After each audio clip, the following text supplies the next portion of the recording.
Shalom Bapak Ibu Saudara-saudaraku yang dikasihi Yesus Kristus. Selamat pagi. Apa kabar? Semoga kita semuanya dalam keadaan yang sehat. Tetap semangat, tetap bugar karena Tuhan sudah memberkati kita dengan tidur kita.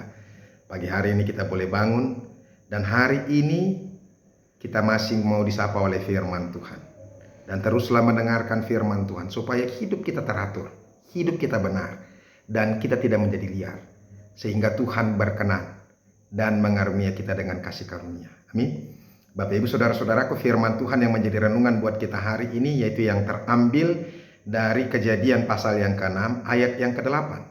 Tetapi sebelumnya marilah terlebih dulu kita menyerahkan hati dan pikiran kita kepada Tuhan. Kasih karunia dan damai sejahtera dari Allah Bapa itulah yang menyertai hati dan pikiranmu sekalian. Amin. Bapak Ibu Saudara-saudaraku, sekali lagi firman Tuhan yaitu yang terambil dari Kejadian pasal yang ke-6 ayat yang ke-8. Dikatakan demikian. Tetapi Nuh mendapat kasih karunia di mata Tuhan. Demikianlah firman Tuhan. Bapak Ibu Saudara-saudaraku, di tengah-tengah manusia-manusia yang diciptakan Tuhan itu semakin jahat dan tidak mendengarkan Tuhan, dan Tuhan mau menghukum mereka, tetapi Nuh justru sebaliknya. Nuh justru dikenan oleh Tuhan. Dia mendapat kasih karunia di mata Tuhan. Kalau kita lihat dari ayat yang kelima dari firman Tuhan ini, kekesalan Tuhan kepada bangsa, kepada orang-orang yang sudah diciptakan Tuhan itu.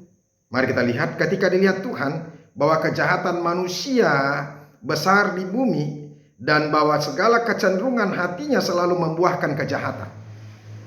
Jadi orang-orang yang diciptakan Tuhan itu hanya mau mengikuti keinginan dagingnya, naluri keinginan dagingnya saja.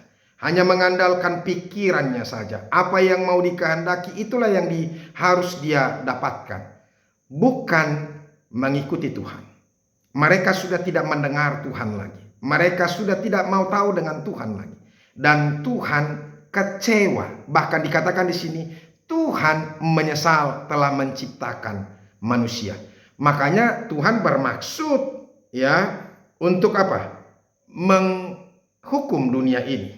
Aku akan menghapuskan manusia yang telah kuciptakan itu dari muka bumi, baik manusia maupun hewan dan binatang-binatang melata, burung-burung di udara, sebab aku menyesal bahwa aku telah menjadikan mereka. Ya, itulah yang sedang terjadi saudara-saudara ketika itu. Dosa-dosa manusia itu semakin besar. Orang-orang semakin jahat. Orang-orang semakin tidak mendengarkan Tuhan lagi. Dia hanya mau mengikuti keinginan dagingnya saja. Nah, hari ini firman Tuhan mengatakan Nuh tidak seperti mereka. Tetapi Nuh mendapat kasih karunia di mata Tuhan. Nah, yang menjadi pertanyaan kepada kita, kenapa Nuh menjadi atau mendapat kasih karunia di mata Tuhan? Mari kita lihat di ayat 9 saudara-saudara. Nuh adalah seorang yang benar dan tidak bercela di antara orang-orang sezamannya. Dia adalah orang yang benar. Dia sedikit pun tidak mau melakukan yang tercela di hadapan Tuhan. Dia sedikit pun tidak mau melakukan apa yang tidak sesuai dengan perintah Tuhan. Segala sesuatu yang dia lakukan, semuanya dia upayakan, dia ikuti sesuai dengan apa yang menjadi kehendak Tuhan dalam kehidupannya. Dia tidak mau hidup mirip atau bersama atau berkompromi atau berkonspirasi. Kata-kata kompromi dan konspirasi bersama-sama orang-orang jahat. Dia tidak mau. Dan saudara-saudara, di tengah-tengah hidup sekarang ini, orang selalu berupaya untuk kompromi dan konspirasi. Menjalin konspirasi. Untuk apa? Melakukan sesuatu. Untuk mendapatkan sesuatu keuntungan menurut ukuran dunia. Untuk menghancurkan orang lain butuh konspirasi. Sekarang sedang terjadi hal yang memanas, Ukraina dan Rusia. Ya, banyak negara-negara yang mereka masih satu ide, mereka kompromi dan berkonspirasi. NATO mendukung Ukraina, ya kan? Dan Indonesia berupaya untuk apa? Untuk menjembatani perdamaian. Bapak Ibu saudara-saudaraku yang dikasihi Yesus Kristus, itulah kehidupan duniawi. Ya, orang berupaya untuk saling mempengaruhi. Tetapi Nuh di sini tidak. Dia tidak mau hidup bercela di hadapan Tuhan. Dia hidup dengan benar. Dia mau melakukan apa yang dikehendaki Tuhan. Dia menjaga sekali supaya jangan hidupnya hidup serupa dengan orang-orang yang jahat itu.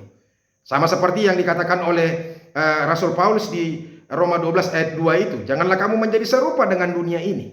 Dia benar-benar menyadari perkataan Tuhan itu untuk kemudian yang kemudian hari dikatakan oleh Rasul Paulus. Ini juga mau mengingatkan kita saudara-saudara supaya kita boleh hidup sama seperti Nuh. Jangan bercela dan hidup benar di hadapan Tuhan.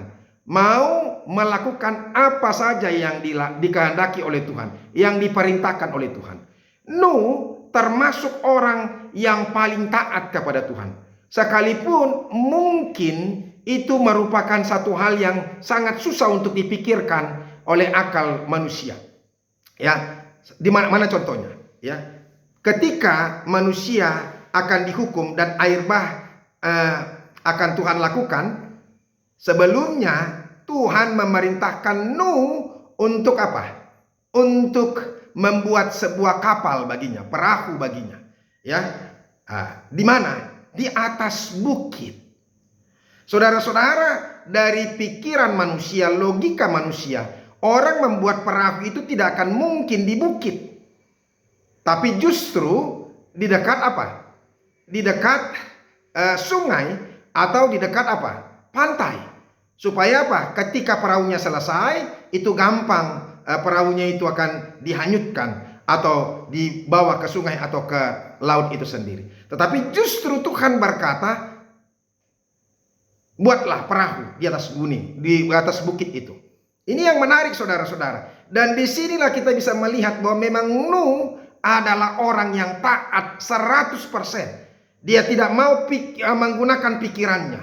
Sekalipun mungkin dari pikirannya itu salah, tidak akan mungkin dan rasanya janggal. Tapi buat Nuh, apa yang diperintahkan Tuhan itu merupakan kebenaran. Firman Tuhan itu merupakan kebenaran. Dan tidak akan mungkin salah. Nah Bapak Ibu saudara-saudara, ini juga yang mau menjadi renungan buat kita. Jadilah taat. Ketika kita taat kepada Tuhan, jangan pergunakan akal, jangan pergunakan logika, dan jangan pikirkan apa yang sesuai dengan apa yang dipandang oleh umum, tetapi apa yang sesuai yang dikehendaki oleh Tuhan.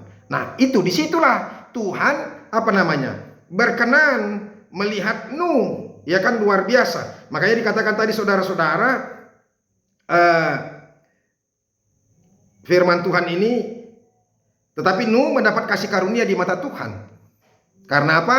Karena dia adalah seorang yang benar dan tidak bercela di antara orang-orang sezamannya. Ya, dia tidak mau bergaul dengan sembarangan, sebab dia tahu pergaulan itu bisa merusak yang baik. Ya, janganlah kamu sesat, pergaulan yang buruk merusakkan kebiasaan yang baik. Oleh karena itu kita pun juga berhati-hatilah, jangan sembarangan bergaul. Ya, ketika kita bergaul dengan penjahat, bisa saja kita menjadi penjahat.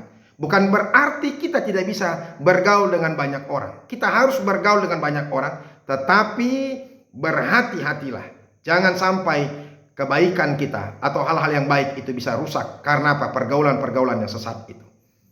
Ya, itu yang pertama saudara-saudara yang kita lihat. Kenapa Nuh itu mendapat kasih karunia di hadapan Tuhan.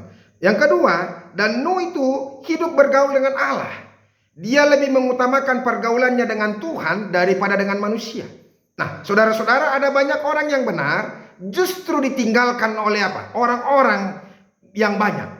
Kalau saya mengatakan saudara-saudara, sekali lagi saya mau ingatkan kepada kita, lebih baik kita ditinggalkan oleh dunia ini daripada ditinggalkan oleh Allah. Sebab ketika kita ditinggalkan oleh dunia ini, itu tidak biasa, itu tidak apa-apa, itu biasa. Tetapi ketika kita ditinggalkan oleh Tuhan, maka hidup kita akan menderita. Hidup kita akan hancur-hancuran. Makanya bergaullah dengan Tuhan. Makanya dengarkan firman Tuhan. Buka hatimu supaya Tuhan memberkati hidupmu. Dan Tuhan akan memberikan yang terbaik dalam kehidupan kita. Tuhan Yesus memberkati kita. Amin. Terima kasih ya Tuhan untuk firman-Mu yang sekali lagi mengingatkan kami supaya kami boleh hidup dalam kebenaran dan tidak bercela. Kemudian kami juga harus benar-benar hidup bergaul dengan Tuhan supaya benar-benar hidup kami dikenan oleh Tuhan. Terima kasih Yesus. Dalam nama-Mu kami berdoa dan mengucap syukur. Amin. Bapak Ibu Saudara-saudara, kita sudah dengarkan firman Tuhan. Marilah kita taat dengan perkataan Tuhan, sehingga kita akan dikenan oleh Tuhan dan Tuhan mengasihi kita. Tuhan Yesus memberkati. Sampai ketemu besok. Salam.